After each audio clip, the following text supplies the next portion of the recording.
All right, 8:15 here on this Thursday morning, and I did drop my papers. Many investors will tell you that the best investment to make are during turbulent times. Okay, let's find out why. Eventually, calm will return, and there will be a need for goods and services. So the South African Venture Capital and Private Equity Association, that's SAVCA, use this mindset to assist entrepreneurs play a role in South Africa's economy. To learn more, we're joined in studio by Tanya van Lill, she's SAVCA CEO, as well as one of their beneficiaries, co-founder of Sweep South, Aisha Pandor, who joins us from Us Point Studios. It is so good to have both of you, and welcome to Morning Live. Thank you. Good. Aisha, welcome to you as well. Thanks.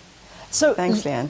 Pleasure. Let's talk to what it is that SAVCA actually does. I mean, we say funding, helping companies, but give us a little bit more meat on that. So SAVCA is the industry association for private equity and venture capital fund managers. So our role is to promote private equity and venture capital to investors, policymakers, and capital seekers like Aisha. So part of what we did is we launched these industry awards to celebrate our 20th year in existence. Wow, okay. And the industry awards recognizes companies that have received investment, private equity or venture capital investment, and have thrived from these investments. Yeah, okay. So it's just taking the idea, making it into a reality, and becoming a great success. Like the story of Sweep South, I should say. I'm changing the direction here. Sweep South. Talk to us about the start of Sweep South, because obviously you approached SAVCA, you needed a bit of funding, but let's go back to the idea of forming this company first. So, Leanne, SAVCA is the umbrella organization for investors in companies like mine. And we started Sweep South about 4.5 years ago. We started actually around this time of the year, came up with the idea in 2013. And I founded it along with my co-founder, who's also my husband. He's our CTO, who's designed the platform. And what Sweep South is it's a online platform in the form of a website and an app that connects people who are looking for help with home cleaning to domestic workers who are experienced but who are unemployed or underemployed. And so we started the company from home about 4.5 years ago. We started out of our house in Johannesburg, and then expanded into Joburg, Cape Town, Pretoria, and Durban, and now have just under 10,000 domestic workers who we've helped to find employment opportunities. That's fantastic. I mean, it's a good news story, but at what point did you realize we need a bit of assistance here? We need to get additional funding to grow this company. So I think there were two key things. The one was, and very simply, as entrepreneurs, we had put whatever we had behind the business, and the savings went into it, the pension went into it, eventually the house and the house contents and the car went into it. Big risk, And then we got to a point where we just didn't have any more funds to run the business. And we knew that we wanted to grow the business very quickly. We knew that Sweep South was going to be a business that was about trying to get as much scale as possible, as quickly as possible. So, it wasn't going to be run as kind of a lifestyle business or something that grows slowly. We wanted to kind of use investment funds to fuel into the business, to grow it quickly. And that's the point that we decided that we wanted to bring on an external investor. Yeah. And then I think also there's the matter of having a mentor, having people who are experienced in the form of investors who've put money into other businesses and can also serve a bit of an advisory role in terms of the next stage of the business and growing it. It's interesting to hear the story, because I think it's a story of a lot of entrepreneurs, but some make it and some don't. Some lose it all, but some can actually find success in all of this. So there's always that advice that you need and people are looking for. So I suppose maybe the question is, what do you look for in a successful business, Tanya, before the investment is handed over? And I suppose you kind of can see, this is a good idea. What do you look for, though? So when I speak to our members who are the investors, they look for basically three things. Firstly, they look at the entrepreneur themselves, the people that started the business, the passion they have, and what's driving them. A lot of the success of the business is based on the success of the entrepreneur. Secondly, they also look at the product or service they're offering. Is it something that's solving a problem or creating a new opportunity? And then lastly, they look at, is it scalable? Like Aisha's business, if you take that as an example, it's definitely scalable. It started in Cape Town and they've now have presence in Durban and in Johannesburg. So it's definitely about how fast can this business grow. And investors come in, not just supplying capital, as Aisha said, they also become advisors. So they help grow the business, they give access to markets, they help with governance, they help with strategic guidance. And that's, I think, the key that private equity and venture capital brings.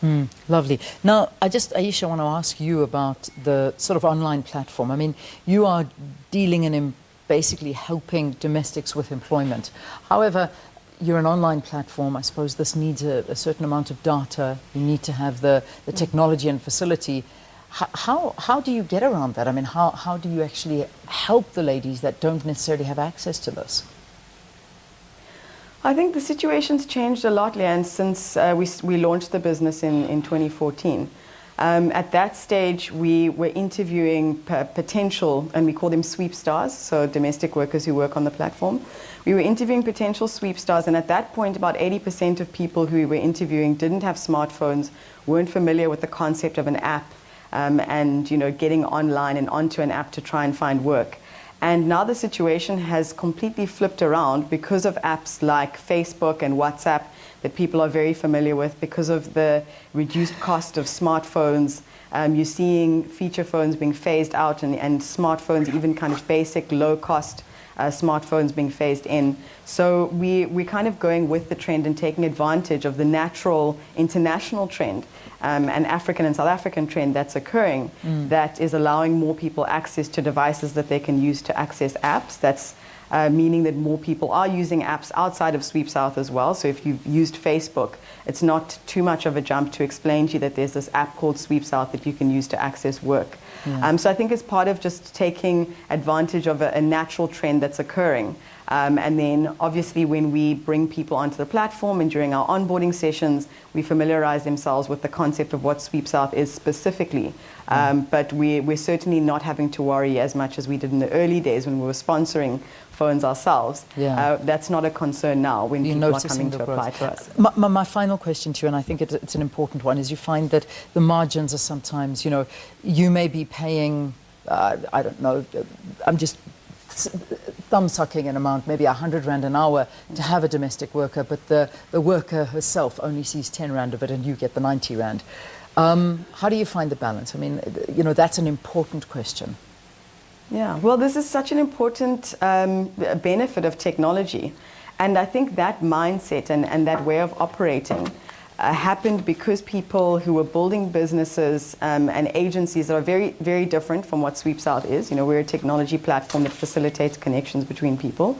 But you found that these agencies that are very, very labor intensive, very manual intensive, very low automation, needed to employ a lot of people to try and get those connections between employers or homeowners and domestic workers. And as a result of needing to pay all of these salaries but not being able to scale, they would need to charge very high margins. Whereas in the case of Sweep South, we're through the platform are taking 20% of the booking fee on average from a customer, and 80% of the total booking fee is going towards domestic workers. But over and above that, because of the way we've been able to scale, we are able to negotiate partnerships with, so we have a insurance partner who provides free life and disability insurance to all of the domestic workers on the platform. We're negotiating a partnership where there's free educational courses provided through the platform, free access to banking advice and financial literacy services.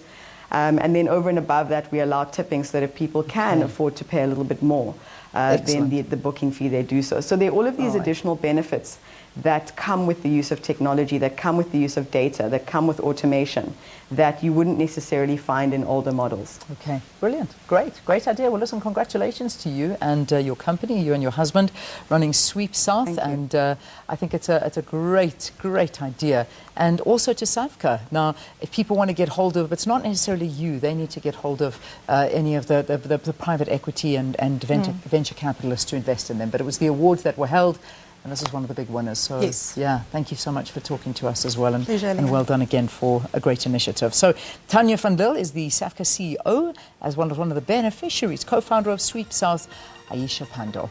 All right.